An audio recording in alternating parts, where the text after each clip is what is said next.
Magandang araw mga kaboses at kapinyon ng ordinaryong mamamayan. Bagamat Miyerkules Santo po ngayon, hindi po natin palalampasin ang pagkakataon ito na i-debunk po natin at tignan po natin itong bagong fake news na naman at panlilinlang ni Attorney Baligod. Itong si Attorney Baligod mga kaboses ay ang abogado ng 18 ex-military men. Ayun ang sinasabi na po nila ngayon. Ex-military men daw, hindi na daw po mga ex-marines dahil hindi naman daw po talaga sila lahat ay marines. So yun. So ano ba itong bagong panlilinlang na naman na sinasabi at ginagawa ni Attorney Baligod? Ipakita ko po sa inyo. In-screenshot ko na lang po ito mga kaboses nang sa ganun ay makita po ninyo. Ayan o. Kita po ninyo yan. Ang sabi niya ay, eto mga kaboses, mga VIP passenger, na pasahero, yung iba nasa economy class, sa likod nagsisiksikan. 42 na maleta, 42 na maleta ng buwis sa biyahe na ito. NB, sabi niya, sa mga nagsasabing AI ito ay utak ninyo ang AI. Attorney Baligod, eto masasabi po natin. Tignan po natin, 42 na maleta yung sinabi po niya, mga kaboses. So base po dito sa nakikita natin na larawan ng isang private jet. Private jet po ito, mga kaboses. Kita naman ninyo.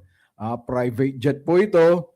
At tinignan po natin ang private jet na naglulan kay Digong Duterte papunta sa The Hague ay isang tinatawag na Gulfstream G550. Ito po yung larawan po niyan. Gulfstream G550. Tanggalin muna natin ito. Pagkatapos ipakita ko po sa inyo ang loob ng isang Gulfstream. Yan. Ito po, ito na lang ang tingnan natin, yung kay Elon Musk, mga kaboses. Ito, tingnan po ninyo ang sa ganon ay makita ninyo yung sa loob. Ito po, Gulfstream G550. Ito po yung kay Elon Musk. Palakihin natin ito nang sa ganon ay makita po ninyo mga kaboses yung loob ng ayan o. Ito po yun. Makikita po ninyo. So yan, Gulfstream G550. Medyo malaki ito. Itong klase ng private jet na ito, mga kaboses. Ngayon, tignan naman po natin. Meron po tayong ni-research nang sa ganun ay makita po ninyo ang kabalintunaan nitong post ni Baligod. Tayo po'y nag-aano lang naman simpleng Google search lang po ang ginagawa natin. Nang sa ganun ay makita po natin itong mga kalokohan na ginagawa para nang sa ganun ay hindi po tayo maging tanga at hindi po kayo maging tanga, mga kaboses. Ito po, how much luggage can you take on a private jet? Depende po yan sa capacity. Ayan po yan Private jet luggage capacity by aircraft size 2026 updated. Ang sabi niya heavy and ultra long. Ayan, 195 cubic feet, 15 to 20 large bags, international flights. Ito, Gulfstream 650 ito. Mga kaboses. Gulfstream 650, itong tinignan po natin. Ngayon, balikan natin yung payload capacity ng Gulfstream G550. Bakit po natin pinag-usapan to? Kasi balikan po natin yung sinasabi nilang 42 na maleta na naman. Ito Ayan. Payload capacity ng Gulfstream G550. Ayan Yan, tignan po ninyo maximum payload 6,200 pounds. Payload with full fuel 1,800 pounds. Ngayon, Ay ipakita ko po sa inyo ulit, mga kaboses, ito. Nang sa ganun ay malaman po ninyo. Ano ba ang sinasabi nilang payload? Ito po ang payload, mga kaboses. Tingnan po ninyo. Ang definition po ng payload ng isang eroplano ay ito. Otherwise called as a traffic load. Refers to the total weight of passengers, cargo, and baggage that an aircraft can carry. Pilots and operators must calculate the aircraft's payload for each flight to ensure it does not exceed maximum allowable weight, as exceeding this limit can compromise safety and performance. Wala pong buang na piloto na magte-take off ang kanyang eroplano na naka-maximum payload. So, yan. Ngayon, balikan natin. Ito naman ngayon, mga kaboses, ang titignan po ninyo. Titignan po natin. Nang sa ganon ay malaman po natin. Punta po tayo sa calculator. Mag-calculator po tayo ngayon. Ito po. Kanina, ang sinasabi po ay 42 na maleta. Okay? 42 na maleta. Ipagpalagay na lang natin, mga kaboses, na ang laman ng maleta ay 50 million. Pero sinasabi po nila 70 million. Ang sinasabi po ay ang 1 million ay nasa 1 kilo. Okay. So 42 na maleta. 42 na maleta na tig 50 kilos. So i-multiply po natin yan ng 50 multiplied by 50 kilos equals 2,100 kilos.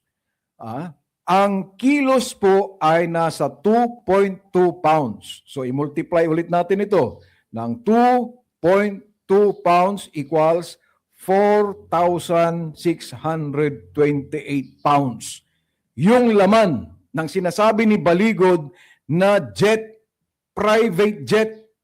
At wala pong private jet na merong economy class. Kasi private jet na nga po eh.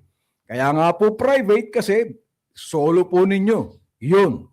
Okay? So ayan po mga kaboses. Ngayon, 4,620 pounds ang maleta.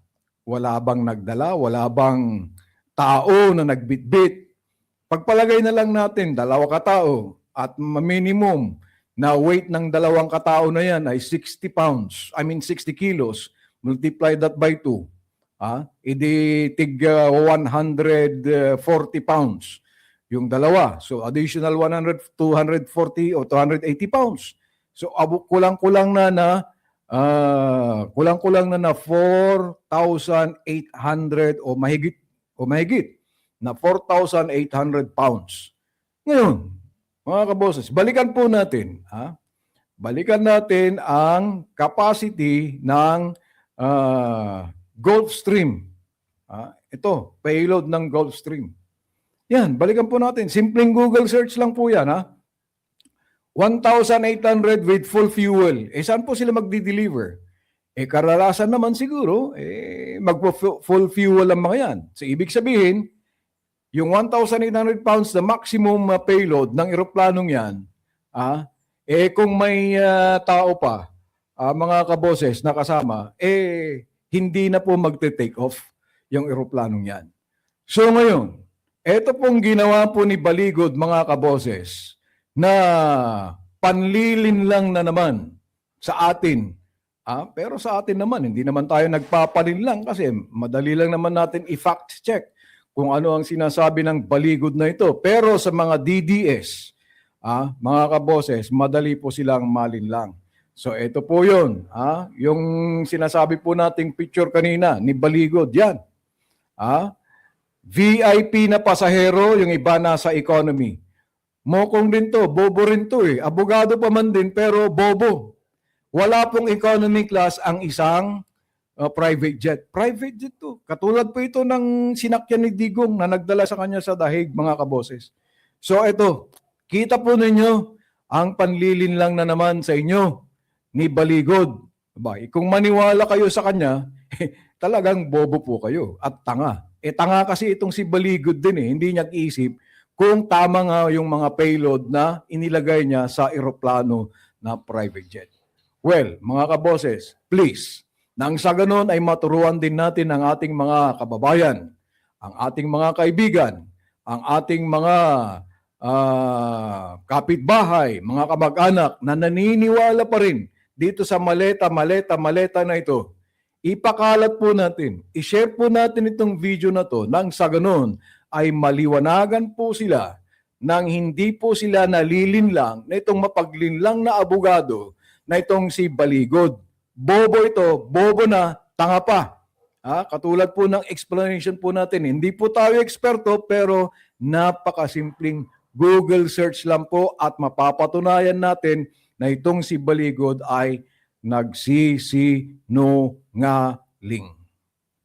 Maraming salamat po at mabuhay ang Pilipinas.